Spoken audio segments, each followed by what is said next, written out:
Stears Business, that's an online research publication, has written an article on its premium readership about Nigerian attitudes to equity investing. The article looks at savings to GDP, the number of active trading accounts in equities in Nigeria, and a breakdown, very interesting breakdown of age demographics of Nigerian investors. So what are the findings? We should have, joining us to discuss further, Deputy Editor at Stears Business, Adesola Afolabi. Adesola, good morning to you. Thanks so much for joining us.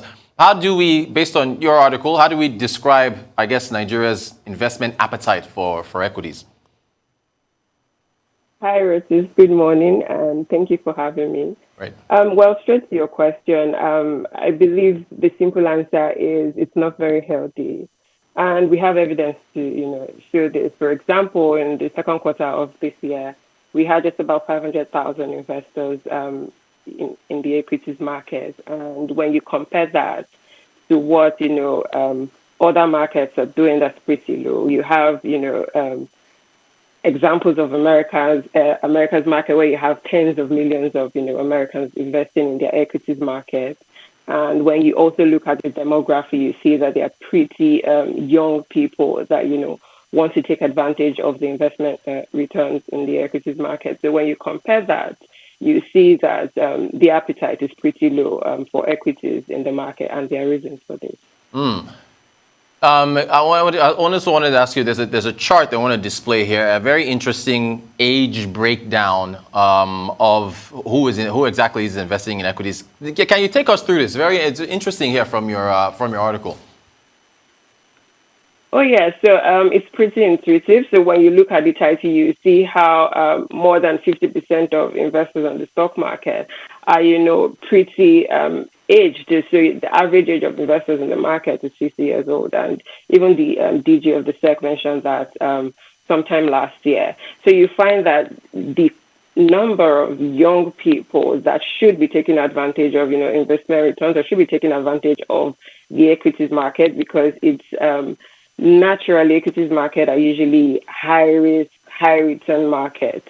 But then you find that the returns in the market is pretty low. So that can serve as a deterrent to especially young people, that should be investing. You find that it's just about 20% of Nigerian investors aged 20 to 29 years old, that's, at the youthful age, are investing. And when you look at the number of, employed people in that same bracket, that's about 23 million people. So, that just brings you to wonder why, that low number of 500,000 people investing in the market. You actually preempted my next question. I was going to touch on, I guess, the high rate of unemployment, and also certainly Nigeria's youth population has to play in here, because it's so large. So if things were flipped, if unemployment was low, would we be seeing more youth? Would that chart change, where we'd see more of a flow towards more younger people investing in the equities market in Nigeria?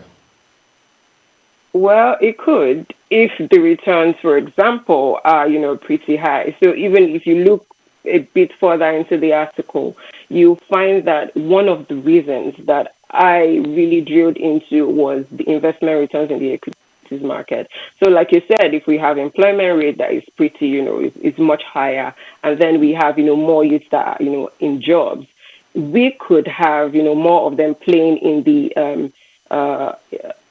the equities market. But when you look at the returns, just like the chart you're showing, and you see that the equities market returns over time is pretty low compared to continental and even international standards.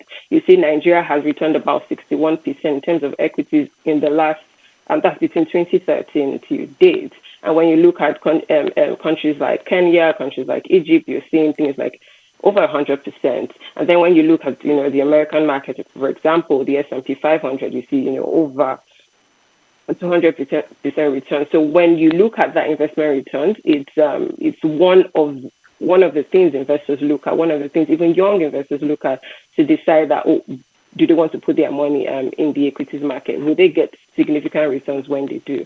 If that is positive, then sure, we'll see young people, wanting to take advantage of, those opportunities in the equities market. But at the moment, we can't see that. And, that is, part of the reasons why we are having that low appetite we talked about in the first question. Thanks for mentioning that. Well, I should point out, last year, the Nigerian equities market was the best performing market in the world. It returned 50%. And I guess, the chances of that happening again this year, probably not likely. We're almost at the end of the year. So would we have to see some sustained high-level returns? I don't know. You can't do 50% every year. But would you have to see something healthy to get more investors back in the equity space? Oh, yeah, I agree. And if you look at the article, I did point out that, the returns might be gloomy, but, they are hidden bones.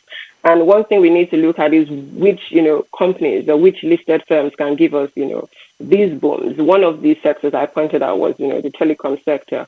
And if you look at that sector, it's just comprising of about 2 companies, which, the government actually really pushed for before they could get listed. So giving us, companies like that, are really viable and that are really performing well against all odds are, kind of firms that can really push the performance of the equities market northward.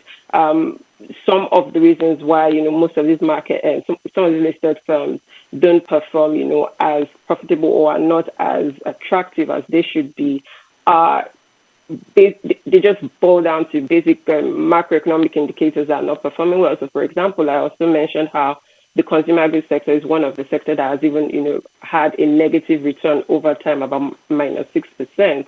And when you look at that sector, you find that the companies playing there are companies, that have existed in the country for decades.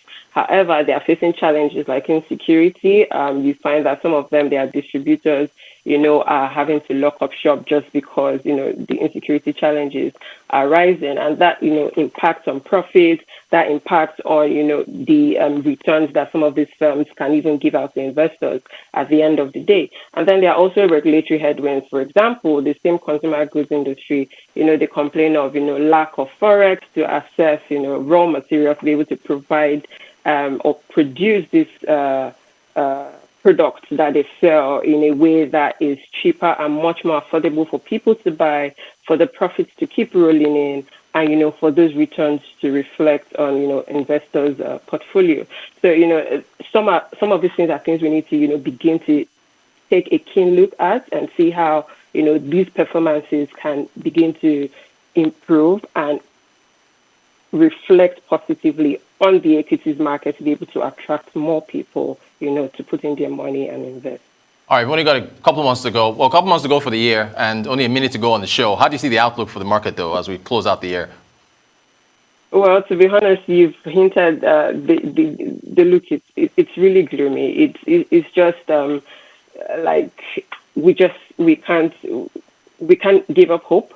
But I guess one thing to look at is the declining inflation rate. Even though it's really minute, one thing investors want to look at is how, they can get returns that are higher than the inflation rate. Because, for example, inflation erodes investment. Adesola, we got to go.